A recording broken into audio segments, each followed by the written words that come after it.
मोहन, पुढच्या आठवड्यात माझ्या लहान बहिणीचं लग्न आहे. त्यासाठी मला तिच्यासाठी सोन्याचे झुमके करायचे आहेत. त्यासाठी मला पैसे द्या. मला वाटतंय की आपण तिच्या लग्नासाठी काहीतरी छान वस्तू घ्यायला पाहिजे. त्यासाठी झुमके आपण करू. विद्या मोहनला चहाचा कप देत असताना म्हणाली. तोपर्यंत धपाक असा आवाज आला. चहाचा कप खाली पडून फुटला. काय म्हणाली तू? सोन्याचा झुमका, आणि ती पण तुझ्या बहिणीसाठी? अगं, तिची लायकी तर आहे का सोन्याचे झुमके घालण्याची? आणि आपण तिला तिच्या लग्नात सोन्याचे झुमके म्हणून तिला द्यायचं?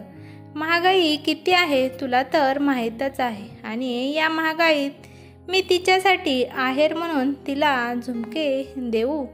मोहन वेड्यासारखा हसायला लागला. विद्या मोहनचे बोलणे ऐकून शांतच झाली. पण ती सारा राग एकवटून मोहनला म्हणाली. तुम्ही कोणाची लायकी काढली? माझ्या बहिणीची? लायकी तर तुमची नाही. या माझ्यासारखी बायको तुम्हाला भेटली नाही तर तुमची लायकीच काय आहे? लायकीचं तुम्ही नावच काढू नका. माझ्या माहेरच्या माणसाने तुमच्या लायकीपेक्षा तुम्हाला खूप काही दिलं आहे. तुमची तर बाईकसुद्धा खरेदी करण्याची लायकी नाही. एका कंपनीत छोटीशी नोकरी करता तुम्ही.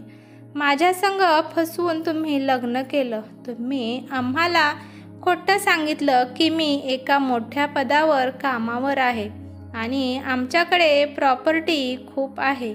चला ठीक आहे, प्रॉपर्टी नसले म्हणून काय झालं, परंतु तुमच्याकडे एक चांगलं मनसुद्धा नाही. त्यामुळे लायकीची गोष्ट मला करायची नाही. माझ्या आईवडिलांना मजबूर करून त्यांच्याकडून 4 चाकी गाडी तुम्ही हिसकावून घेतली आणि त्या गाडीत तुम्हाला पेट्रोल टाकायला सुद्धा तुमच्याकडे पैसे नाहीत.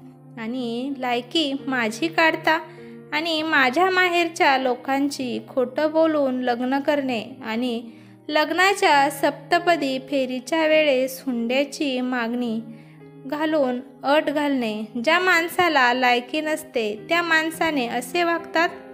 ह्यांना लग्न म्हणजे खेळ वाटतो. अर्ध लग्न सोडवून तुम्ही माझ्या वडिलांकडून पैशाची मागणी घातली आणि वडिलांनी सुद्धा त्यांच्या इज्जतीसाठी तुम्हाला पाहिजे ते दिलं. माझ्या बहिणीने स्वतःहून मागितले तर नाही सोन्याचे झुमके. मी सांगत आहे की आपण मिळून करू. तसं तर तुमची बहीण स्वतःहून तुम्हाला सोन्याचं झुमकं मागते. तुम्ही तिला देऊ शकता, तर माझ्या बहिणीला का नाही देऊ शकणार? प्रत्येक वेळेला माहेरच्याकडून काही मागत बसायचे नसते.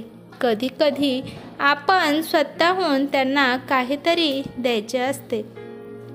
तोपर्यंत ह्या दोघांचा आवाज ऐकून विद्याची सासू मंगलताई तिथे येतात. विद्या, तुला लाज नाही वाटत? तुझी जीभ आज लय चुरचुर चालत आहे. तुझी लायकी विसरू नको या घरामधली.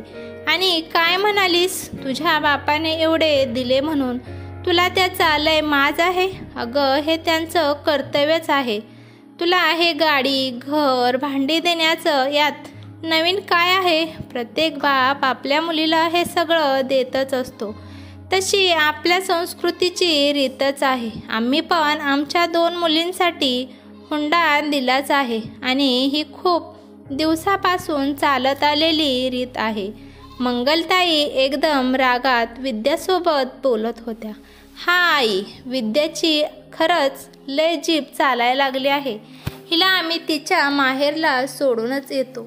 2-4 दिवस तिथे राहिली ना, मग हिचं डोकं जाग्यावर येईल. लय डोक्यावर चढायला लागली आहे, मोहनने गलिच्छ शब्दात विद्याला म्हणाला. जेव्हापासून लग्न झालं आहे तेव्हापासून ह्या घरात मला फक्त मानसिक आणि शारीरिक छळ होत आहे. मी एवढे दिवस सहन केलं. कारण का म्हटलं, लहान बहिणीचं लग्न चांगल्या घरात होईपर्यंत हा छळ सहन करत राहावा. परंतु वाटलं होतं सगळं व्यवस्थित होईल. पण तुमचं मला त्रास देणं दिवसेंदिवस जास्त होत चाललं आहे. तुम्ही आज फार माझी लायकीच काढली. मोहनने आणि त्याच्या आईने तिला कानाचे झुमके बनवण्यासाठी पैसे दिले नाहीत. मग विद्याने तिच्यापाशी असणारे पैसे एक एक करून तिने साचलेले, ह्याच्यातूनच तिने सोन्याचे झुमके गपचूप तिच्या बहिणीला करून दिले. बहिणीचं लग्न झालं आणि बहिणीच्या लग्नाला गेलेली विद्या ही परत सासरी आलीच नाही आणि तिने स्वतःहून फोनसुद्धा केला नाही. मग एके दिवशी मोहननेच कंटाळून तिला फोन केला.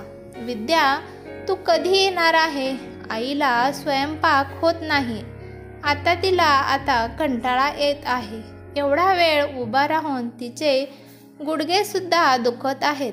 लय तुझं माहेरी राहून आराम झाला आहे आणि त्यात तुझ्या माहेरच्या माणसांची सेवा झाली असेल तर उद्या सकाळी इथं हजर राहा आणि तू उद्या सकाळपर्यंत जर नाही आली तर तू तिथं कायमचीच राहा.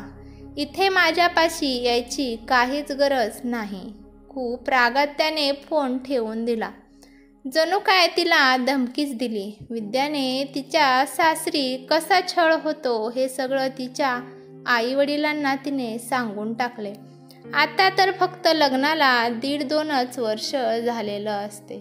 तिने तिच्या आईवडिलांना निर्णय सांगितला की मी सासरला जाणार नाही आणि त्या मोहनपासून मला घटस्फोट पाहिजे असं तिने सांगितलं.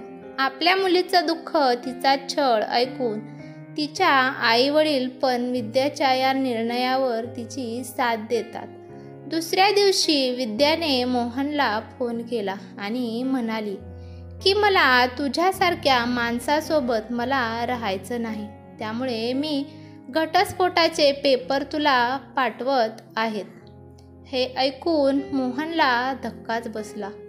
काही दिवसानंतर मोहनला घटस्फोटचे पेपर मिळाले.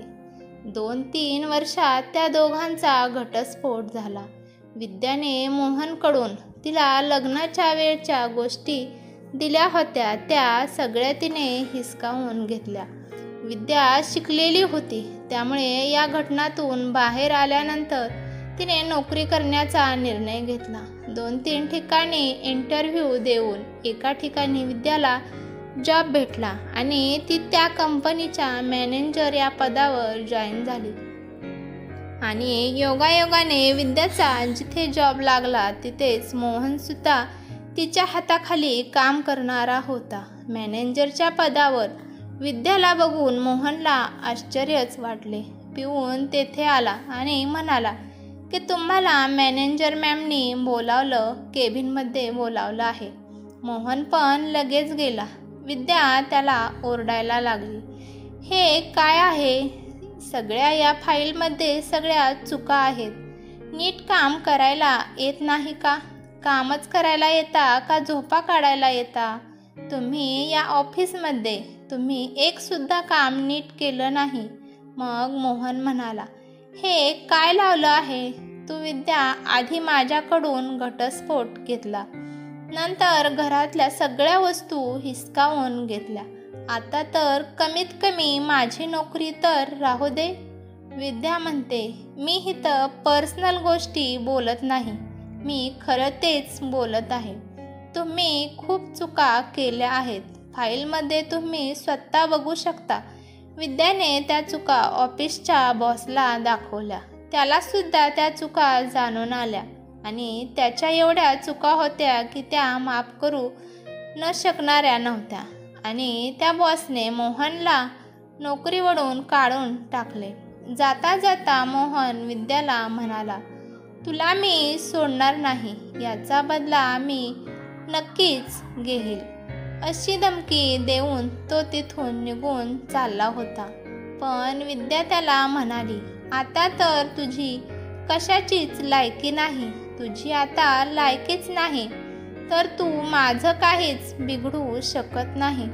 असं म्हणून विद्या त्याच्याकडे बघून हसायला लागली आणि मोहन तिथून खाली मान घालून निघून गेला. ही कथा कशी वाटली ते मला कमेंट करून नक्की सांगा. कथा आवडली तर लाईक शेअर नक्की करा आणि चॅनलवरती नवीन असाल तर चॅनलला सबस्क्राईब करा. धन्यवाद.